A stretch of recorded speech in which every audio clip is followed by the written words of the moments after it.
Bonjour et bienvenue à ce troisième atelier sur le droit de la famille.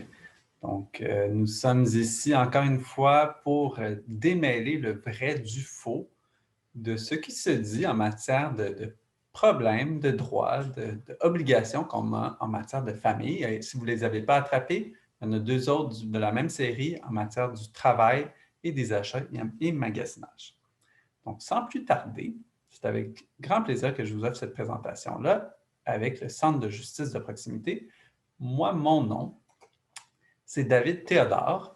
Je suis avocat au Centre de justice de proximité du Grand Montréal et j'y travaille depuis une couple d'années à rencontrer des citoyens comme vous qui écoutez aujourd'hui et de répondre à leurs questions. Donc, on reçoit toutes sortes de questions. On nous demande des questions pour mieux comprendre des difficultés qu'on peut rencontrer dans la vie. Et moi, je m'intéresse beaucoup à essayer de rendre le droit plus simple pour vous. Et justement, on va y aller avec un atelier qui est en format vrai ou faux pour essayer de garder bien franchement votre attention et de vraiment attaquer par contre des mythes qu'on peut avoir retenus sur le droit de la famille, puis il y en a plusieurs. Donc, restez bien à l'écoute. Et juste avant qu'on saute dans le droit de la famille, c'est quoi ça, le Centre de justice de proximité? Donc, il y en a dans presque toutes les régions au Québec. Et un centre de justice de proximité est un organisme où vous pouvez obtenir de l'information juridique gratuitement lors d'une rencontre avec une avocate ou une notaire. Donc, c'est vraiment une rencontre individualisée. Vous avez le droit de nous contacter. Vous avez le site web pour le faire à l'écran. Et d'ailleurs, c'est le premier code QR là, que vous pouvez scanner avec votre téléphone intelligent pour ouvrir la page directement sur votre téléphone. Il y aura également d'autres liens pertinents dans les commentaires.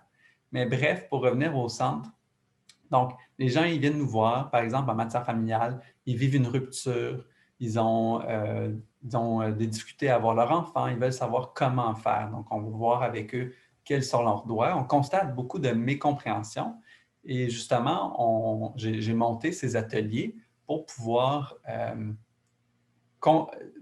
démystifier le droit de la famille, puis particulièrement pour des gens qui sont nouveaux et au Québec, mais ce sont des mythes qui sont généralement également répandus, que l'on soit né ici ou qu'on y est arrivé depuis 5, 1 an, peu importe, c'est bon pour tout le monde. Donc, sans plus tarder, allons-y avec notre premier défi, vrai ou faux, en matière de mariage et divorce.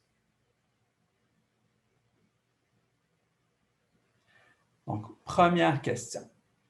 Georges veut se divorcer de Catherine. Durant le mariage, Catherine prenait soin des enfants et Georges travaillait. Catherine va continuer à prendre soin des enfants, on comprend, après la rupture. Dans ce contexte, elle peut réclamer de l'argent pour eux, c'est tout. Donc, est-ce que c'est vrai que Catherine, dans ce cas-ci ménagère, pourra avoir de l'argent pour les enfants, mais rien de plus au moment du divorce, vrai ou faux? Qu'est-ce que vous en pensez? Donc, c'est un mythe qu'on voit souvent. La réponse, c'est faux. Dans le contexte d'un divorce, Catherine a le droit à pas seulement du soutien pour les enfants, qu'on appelle la pension alimentaire pour enfants, comme elle va continuer à en prendre soin. Elle a aussi le droit, de la part de Georges, d'une somme d'argent pour l'aider à devenir autonome. Par exemple, pour l'aider à réintégrer le marché du travail, elle pourrait demander ce qu'on appelle une pension alimentaire pour elle, comme la pension pour enfants, mais cette fois-ci pour une adulte. Un autre élément qui est souvent fort méconnu, c'est que tous les biens, sauf exception, que Georges a accumulés durant le mariage, par exemple une maison, un chalet, des fonds de pension, donc des REER, de l'argent, même si c'est au nom de Georges, sauf exception, Catherine a droit à la moitié de ce qu'il a accumulé durant le mariage. Donc, c'est un pensez-y bien pour Georges et Catherine, parce que bien sûr, Georges a les mêmes droits vis-à-vis de Catherine. Bien sûr, Catherine, n'ayant jamais travaillé, peut-être elle aura moins d'actifs, tout pour dire que cette belle maison qui est au nom de Georges, possiblement, Catherine peut en réclamer la moitié de la valeur, sauf exception. Notons, par contre, que si Catherine n'avait pas été mariée à la rupture, elle pourrait juste demander un soutien pour les enfants. Elle pourrait juste demander de garder les biens qu'elle a elle-même achetés, de partager la valeur des biens qu'ils ont achetés ensemble.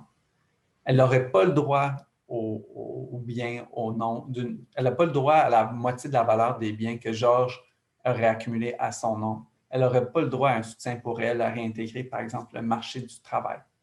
Donc, si Catherine ne s'était jamais mariée à Georges, ce qui est très commun, on aurait donc moins de droits pour Catherine que si elle s'était mariée. J'espère que c'est clair. Sinon, vous pouvez toujours nous appeler avec plus de questions. Donc, prochain vrai ou faux, Homer s'est marié en Turquie en 2005. Il est au Québec depuis 2017. Sa femme est encore en Turquie. Homer veut maintenant se divorcer. Il doit retourner en Turquie pour le faire car c'est le lieu de célébration pour son mariage. Donc, est-ce que des gens qui ont voyagé ou qui ont même immigré au Québec, est-ce que c'est vrai qu'ils doivent se divorcer dans leur pays d'origine, comme Homer en Turquie? Vrai ou faux? La réponse, c'est faux. Donc, Homer peut se divorcer au Québec parce qu'il y habite depuis au moins 1 an.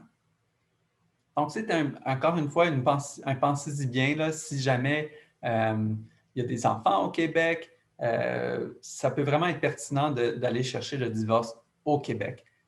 Dans le doute, allez demander de l'information juridique auprès de votre centre de justice de proximité. Prochain vrai ou faux. Une fois mariée, une épouse ne peut plus, puis là je dis bien une épouse, ne peut plus détenir un compte en banque à son nom seul, s'avorter sans l'accord de son mari ou quitter la maison sans l'accord de son mari. Je suis certain que quasiment tout le monde qui écoute sait que c'est faux, et c'est la réponse, c'est faux. Malheureusement, il y a des situations où c'est toujours le cas que des femmes sont traitées de façon inéquitable dans un mariage. Donc, je tiens quand même à le redire. Les époux, hommes, femmes, femmes, femmes, hommes, hommes, ils ont les mêmes droits dans le mariage. Il n'y a pas de discrimination. Et on va le revoir. Ça, c'est un mythe tenace. Pas juste ici, là, mais il n'y a pas de discrimination pour la femme, pour l'homme. Les partis sont égaux. J'espère que c'est clair.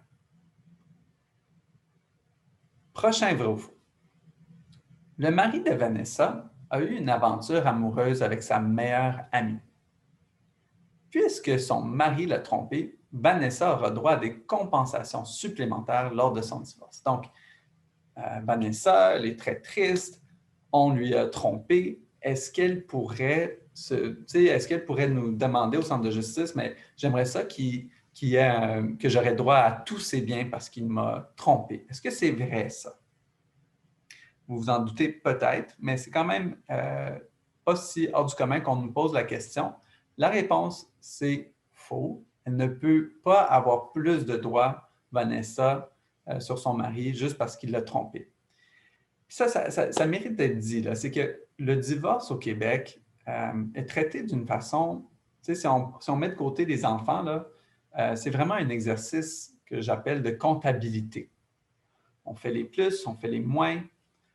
C'est bien sûr quand on parle d'enfants et qui va prendre soin des enfants, mais là, on ne parle plus de comptabilité. Mais sinon, quand on parle de partager les choses, c'est très, très, très rare qu'on va rentrer dans les jugements. Donc, l'adultère ici, par exemple, n'a pas de conséquences sur le droit ou non au divorce, entre guillemets, là, comme on va voir. Ça fait quand même partie des motifs, mais ne va pas lui donner plus de droits dans le partage des biens particulièrement. Parce que justement, c'est quoi, en vertu de quoi qu'on peut se divorcer? Donc, 99% du temps, on va y aller avec les époux vivent séparément depuis au moins 1 an. Donc, au Canada, si les époux vivent séparément, ils peuvent avoir droit au divorce. Donc, je vous donne un exemple. Georges et Antoinette vivent ensemble, mariés, mais ne s'entendent plus. Par contre, Georges, il n'est pas capable de quitter et de payer son propre logement. Donc, pendant 6 mois, il va vivre dans la chambre d'amis. Il n'aura plus de relations sexuelles avec sa femme. Il n'y aura plus de ménage. Ça va vraiment être Georges et Antoinette vont vivre en colocataire. Donc, pendant ces 6 mois-là, on va considérer, aux yeux de la loi, qu'ils sont séparés. Et dès qu'un an au complet est passé, Georges pourra faire une demande de divorce ou même Georges et Antoinette pourront faire la demande ensemble. Il y a également le fait de la violence. Donc, si Georges ou Antoinette ont subi de la violence ou subi un adultère, ils pourraient demander le divorce avant que la période de 1 an soit passée. Donc, ça permet d'y aller plus rapidement. Parfait. Donc, encore une fois, la plupart du temps, les parties vont dire tout simplement qu'ils ne vivent plus ensemble depuis 1 an ou qu'ils vivent séparément sous le même toit depuis 1 an pour obtenir le divorce. Enjeu très important, la violence conjugale. Donc ici, on a le cas de Vanessa et de Foued. Vanessa est violente avec Foued. Bien sûr, je pense que même statistiquement, on dit que les femmes sont beaucoup plus souvent de violence conjugale, mais je tiens à donner un exemple où c'est un homme qui subit, pas pour une raison politique, mais juste pour faire réaliser que les règles de violence conjugale s'appliquent dans les deux sens. Qu'est-ce qui est vrai pour Vanessa, qu'est-ce qui est vrai pour Foued et vice-versa. Donc, on aurait pu changer les genres ici, ça aurait été le même résultat juridique. Donc, que ce soit Foued qui est violent avec Vanessa ou Vanessa qui est violente avec Foued, c'est les mêmes réalités juridiques. Encore une fois, il n'y a pas de discrimination en faveur de la femme contre l'homme en matière familiale et vice-versa. Donc, si Vanessa est violente avec Foued, est-ce que c'est faux que Foued peut quitter le logement avec ses enfants et demander une ordonnance en urgence de la Cour pour prendre soin des enfants? Donc, est-ce que c'est vrai que Foued, puis ça, on le voit, c'est malheureusement une réalité, la violence conjugale. Et comme on l'a dit, là, c'est vraiment majoritairement dénoncé par des femmes, puis probablement majoritairement vécu par des femmes. Donc, c'est malheureusement quelque chose qui est très réel. Est-ce que c'est vrai, par exemple, Vanessa, si elle avait été la victime, est-ce qu'elle peut quitter le logement et demander pour les enfants une ordonnance en urgence pour prendre soin des enfants comme Foued? Donc, la réponse, qu'est-ce que vous en pensez? C'est vrai. Donc, c'est sûr que c'est des moments très difficiles. Et je pense, dans nos rencontres, je le dis souvent là, dans mes rencontres, c'est avant de traiter le juridique, il faut d'abord, oui, c'est sûr qu'il y a des solutions juridiques, puis on vient de le dire, là, Vanessa ou Foued, la personne qui est victime de violence, peut quitter avec les enfants même pour les épargner d'une situation violente et demander en urgence une intervention de la Cour pour décider de la situation des enfants. Donc oui, il y a une solution juridique. En premier lieu, pour pouvoir prendre la perspective, pour pouvoir prendre les bonnes décisions, c'est vraiment important de parler avec une personne qui intervient en matière de violence conjugale. Donc, vous avez ici à l'écran un numéro de téléphone 24 heures sur 7. Vous avez également une possibilité de texter pour avoir un soutien. Et c'est que ce n'est pas un enjeu qu'on peut nécessairement en parler avec notre famille pour des raisons de honte ou de mécompréhension de notre famille.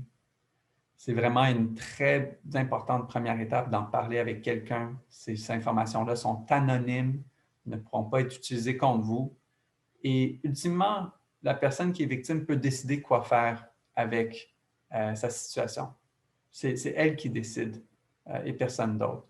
Donc, mais pour prendre une décision éclairée, il faut, je crois, parler avec des gens qui peuvent entendre la détresse de la victime, la survivante, on pourrait dire, et encore lui partager des possibilités qui s'offrent à elle.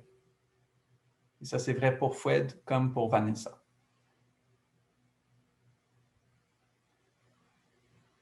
Donc, sur ce point très important, on a une prochaine vrai ou faux. Sarah a parrainé son épouse, Myriam, donc deux femmes, et Myriam n'est pas encore citoyenne canadienne. Même si elle veut quitter Sarah, Myriam doit continuer de vivre avec elle.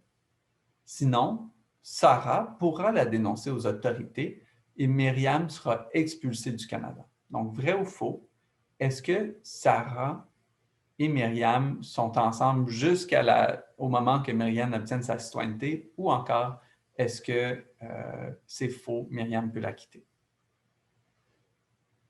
C'est une question très importante et la réponse, heureusement, c'est faux. Myriam peut quitter son épouse, demander le divorce et rester au Canada. Donc, une fois que Myriam est arrivée au Canada, dans un contexte de parrainage, elle devient résidente permanente.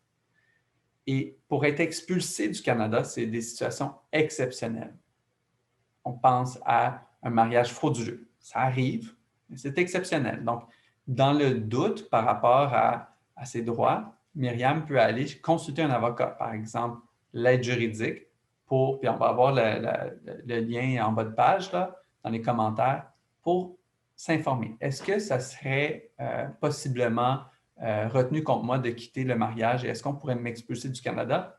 La règle, c'est non. C'est sûr qu'il y a des exceptions, donc consultez un avocat juste pour être certain.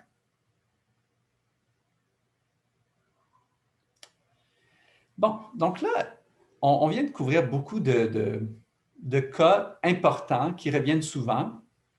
Maintenant, on arrive à une partie qui touche tout le monde qui vit une rupture. Donc, qu'on soit immigrant, qu'on soit issu de l'immigration, qu'on soit né ici, qu'on soit gay, hétéro, ce qu'on va discuter ensemble, ça s'applique à tout le monde, à la rupture. Donc, bien sûr, pas tout, malheureusement, il y a des cas il y a des couples qui ne survivent pas, pour le mieux puis pour le pire. C'est quoi leurs options? Donc, on va regarder la négociation. C'est quoi la médiation familiale? Puis ensuite, quelles sont les options devant le système de justice? Et bien sûr, je vais vous le dire dès maintenant, l'idéal, c'est d'éviter la troisième option. Le système de justice, il y a beaucoup de stress impliqué. Ce n'est pas un cadeau, comme on dit, de passer par le système de justice pour faire valoir ses droits. Donc, idéalement, on négocie avec l'autre personne, on tente la médiation familiale. Donc, c'est quoi, justement, la médiation familiale?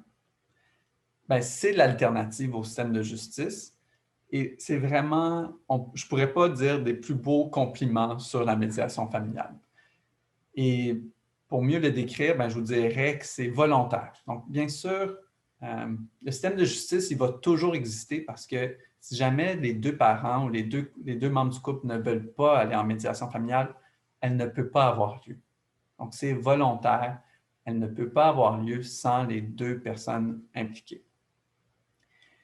Et à ce moment-là, bien, c'est quoi qui va avoir lieu si les deux sont intéressés? Bien, ces deux personnes-là vont rencontrer une troisième, le ou la médiatrice. C'est une personne neutre. Ce n'est pas un juge. Elle n'est pas là pour juger, toi, tu as raison, toi, tu as tort. La médiatrice est là pour permettre ici au couple, aux ex, de communiquer leurs besoins puis arriver à des solutions créatives pour répondre à ces besoins-là.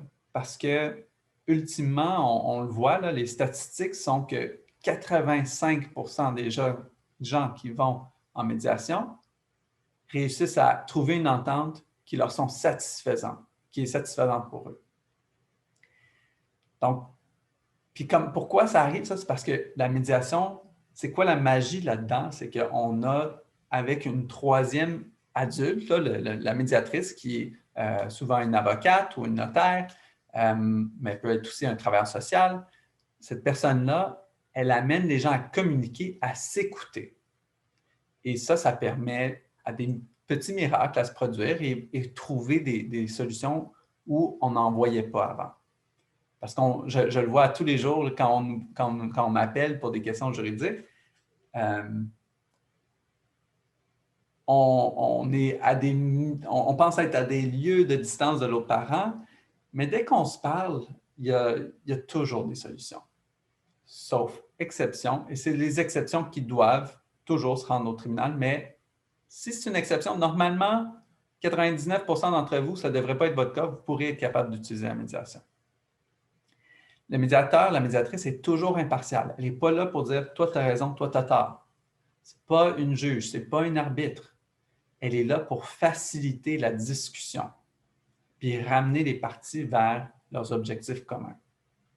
Donc, il faut bien savoir qu'on n'est pas là pour que la médiatrice dise à l'autre « tu n'as pas raison, puis je te l'ai dit », puis on va peut-être le souhaiter intérieurement, mais comme je le dis aux citoyens, rappelez-vous toujours c'est quoi ultimement votre objectif. Bien sûr, on a tous une partie en nous qui veut que l'autre ait tort puis qu'il le réalise. Mais ultimement, si votre objectif, c'est le meilleur intérêt de votre enfant, bien, la médiation, en évitant ces accusations-là puis ces attaques-là, peut permettre des solutions à émerger tout en évitant la cour. Donc, c'est vraiment une solution que j'apprécie beaucoup. Et quoi d'autre? C'est gratuit. On aime ça. On aime ça. C'est gratuit. Il n'y a pas assez de choses gratuites dans ce monde. La médiation familiale pour un certain nombre d'heures est gratuit pour les couples, avec ou sans enfants. Il y en a un peu plus d'heures pour les couples avec, mais c'est gratuit pour les couples qui vivent une rupture ou encore qui doivent revenir en médiation suite à une première séance. Il y a des rencontres qui peuvent se faire gratuitement. Bien sûr, il y a une certaine limite. Si au pire, vous dépassez la limite gratuite, mais chaque dollar que vous investissez en médiation est un dollar très bien investi.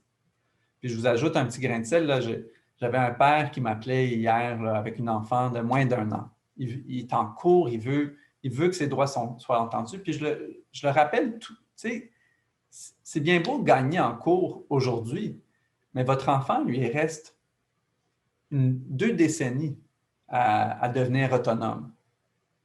Donc, est-ce que vous voulez aller en cours chaque fois qu'il y aura un problème? Non. Donc, avec la médiation, on jette les bases, on construit les fondations d'une relation de coparentalité. Donc, vous voyez, je suis converti. On vous indique, par exemple, tout ce qu'on a déjà dit. Très important, vous écoutez la vidéo aujourd'hui, mais peut-être l'autre parent, ou votre bru, ou votre beau-fils, peu importe, peut-être qu'ils ne connaissent pas la médiation. Il y a des ressources sur notre site web, vous allez avoir le lien en bas dans les commentaires pour inviter l'autre parent à la médiation. Donc, ça peut être une belle façon de lui expliquer c'est quoi par écrit, de lui suggérer des médiateurs pour venir mettre une solution sur votre rupture, pour pouvoir être des bons coparents. Et une toute nouveauté, une belle nouveauté, au Centre de justice de proximité, on vous permet de parler gratuitement avec des avocats formés pour répondre à vos questions plus poussées sur comment ça fonctionne la médiation, comment je vais l'inviter mon ex, comment je me prépare, parce qu'il y a beaucoup de questions. Là. Comment je me prépare, par exemple? C'est quoi les besoins que je veux répondre? C'est quoi mes objectifs? C'est quoi que je veux absolument éviter?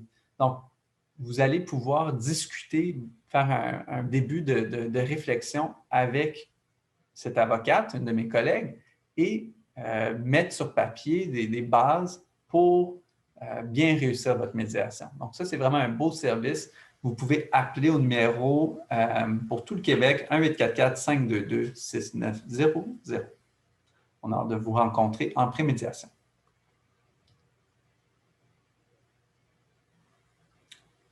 Bon, maintenant, si la médiation ne fonctionne pas pour vous, OK, qu'est-ce qui se passe? Bien, premier vrai ou faux. Adrien s'inquiète pour son enfant et veut en prendre soin, sans la mère.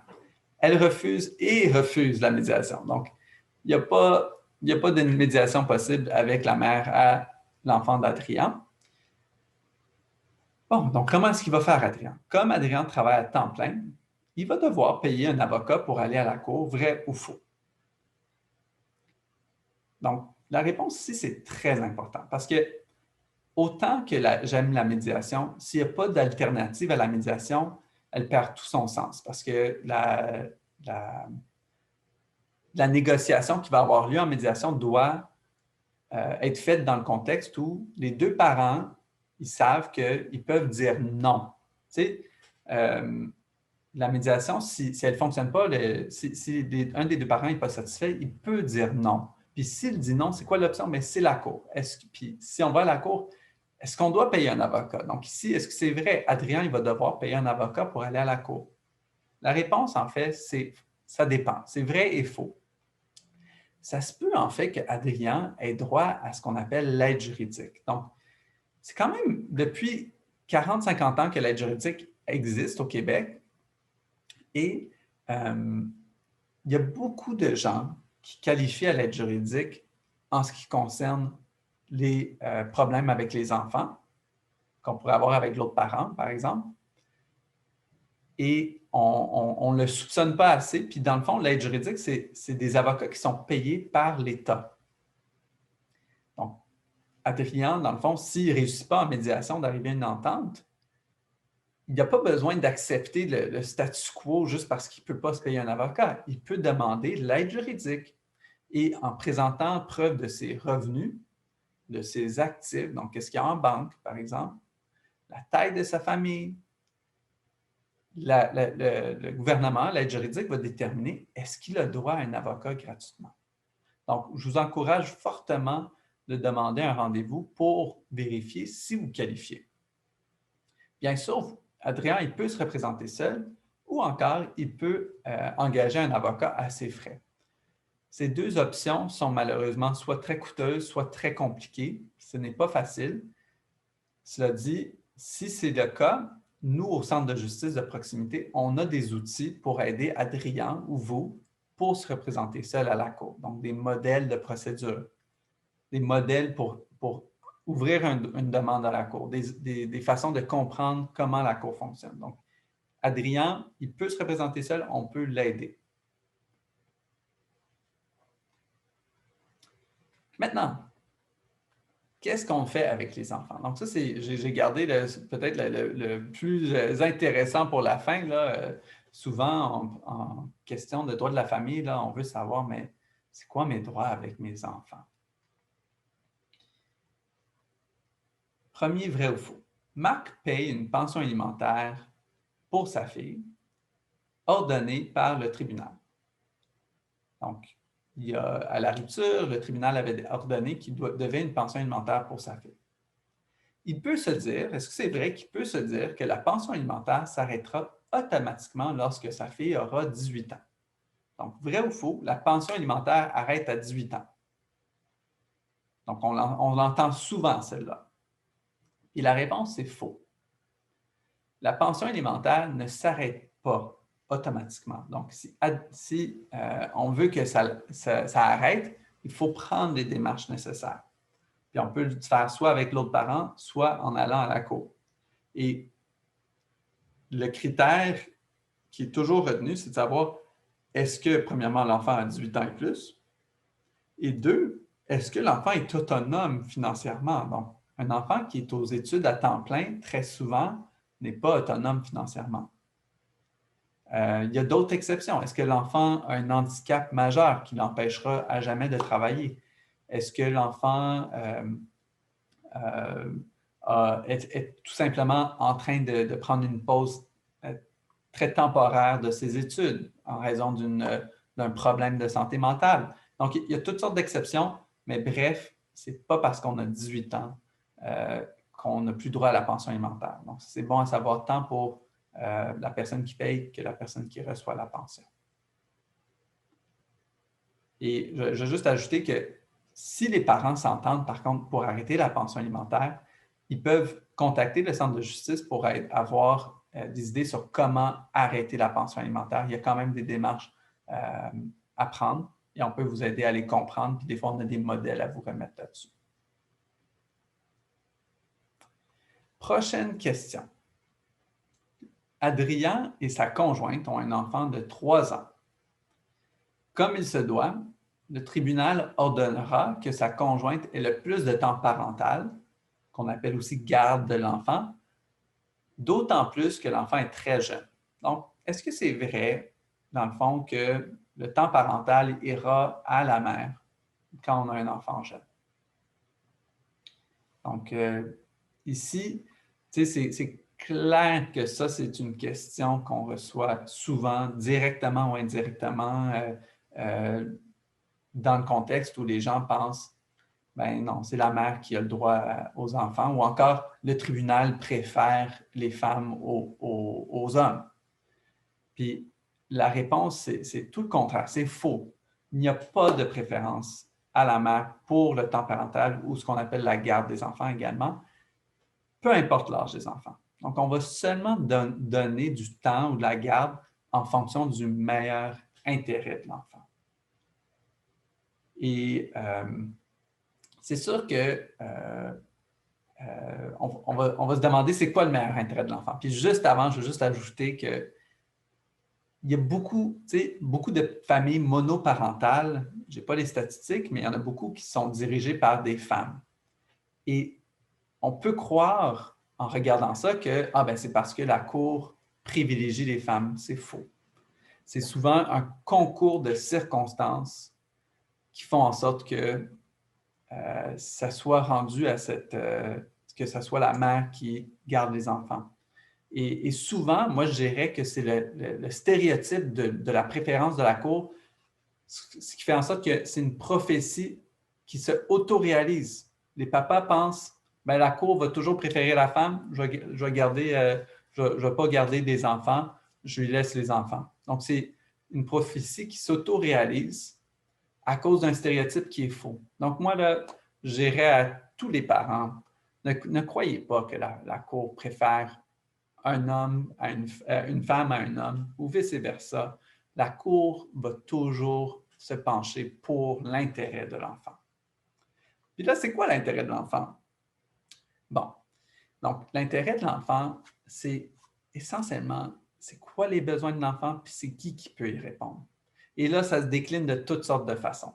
Donc, tu sais, on peut penser à un enfant qui a des problèmes de santé particuliers. Est-ce que les deux parents sont capables de l'aider avec ces problèmes-là? Est-ce que les deux parents sont disponibles? Est-ce qu'ils ont le temps? S'il y en a un qui n'est pas capable ou parce que tout simplement il est moins responsable, bien, ce parent-là, il n'est peut-être pas capable d'avoir autant de temps avec l'enfant que l'autre. Est-ce qu'il y en a un qui a beaucoup plus pris soin de l'enfant?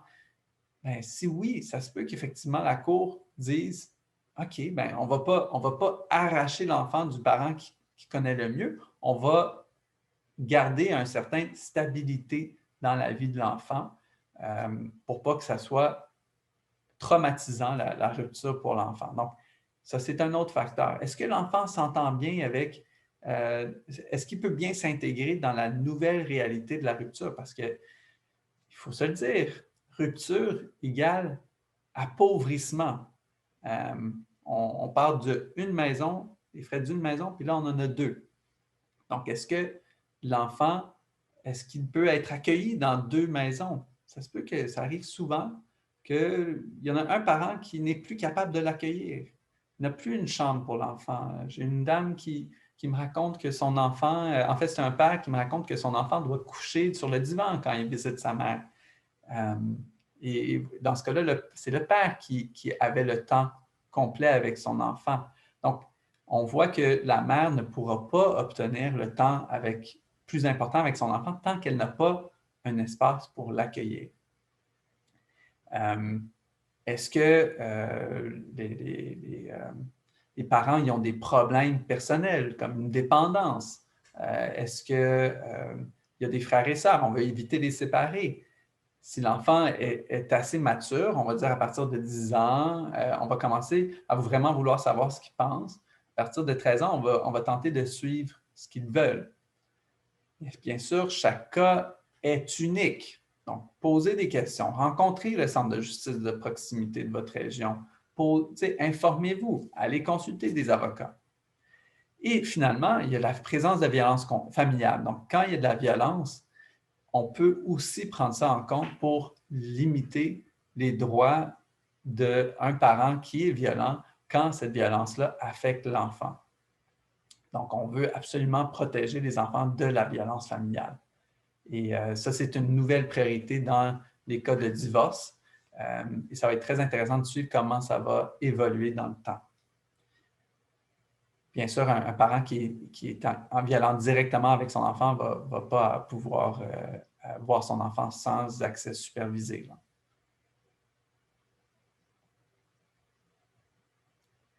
Maintenant, qu'est-ce qui n'est pas pertinent? Bien, tout ce qui est jugement de valeur, donc tout ce qui est jugement moral, un remariage, un changement d'orientation sexuelle des parents.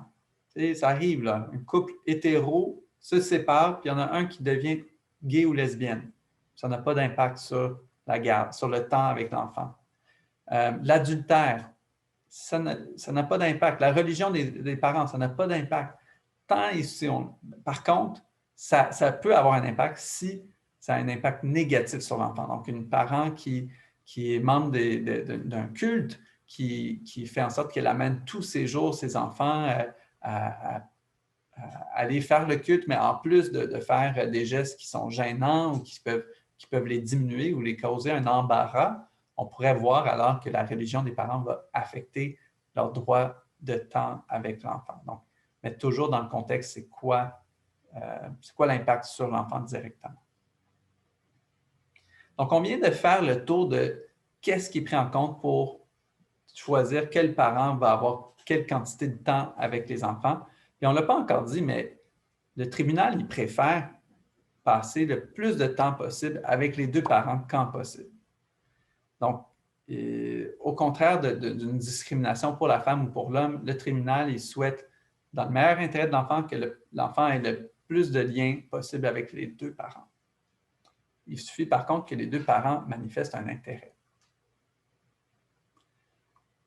Ça fait le tour de notre présentation. On a démystifié ensemble que l'adultère n'a pas d'impact économique sur le divorce, que le divorce en soi n'a pas d'impact sur le parrainage, sauf exception.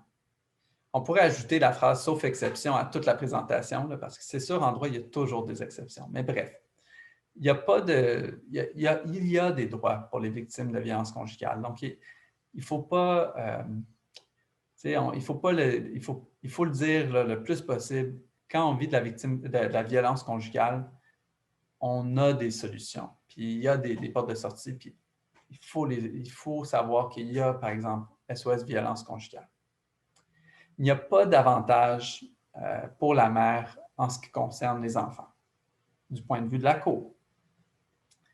Et il n'y a pas de ressources lors d'une rupture, c'est faux. Puis là, d'ailleurs, on va voir des ressources que je veux vous partager particulièrement. Donc, Éducalois juridique, ça, c'est 2 sites web très bien qui regardent en profondeur les droits des parents et des couples sans enfants, avant, durant, après la rupture.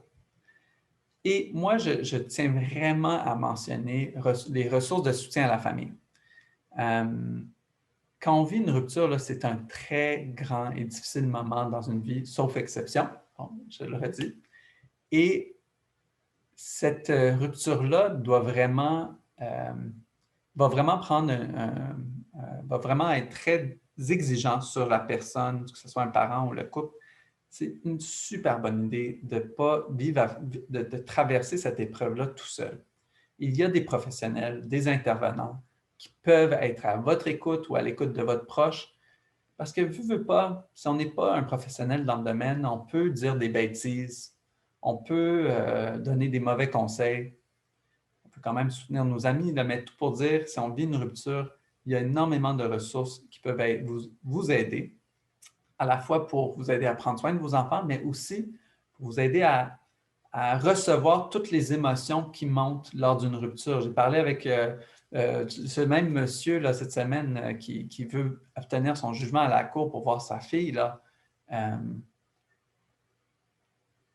quand je lui ai proposé d'appeler une ligne d'intervention, il s'est dit « Mais oui, c'est exactement ce que j'ai besoin parce que si on ne prend pas soin de notre personne, toutes ces démarches-là, là, ça tombera à l'eau parce qu'on ne peut pas mener une si grosse charge mentale sans prendre soin de ses émotions. » Donc, c'est mon petit côté thérapie de la présentation.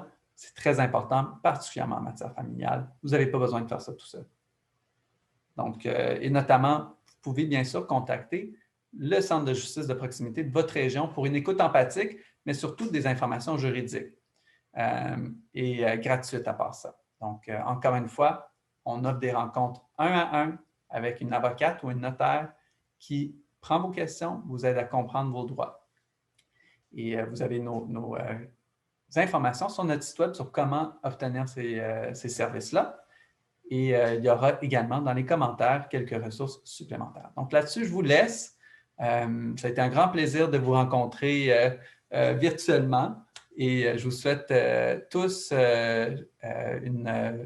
d'être mieux informés maintenant sur le droit de la famille et de savoir où chercher de l'information pour vos dilemmes juridiques. Là-dessus, je vous souhaite une bonne journée.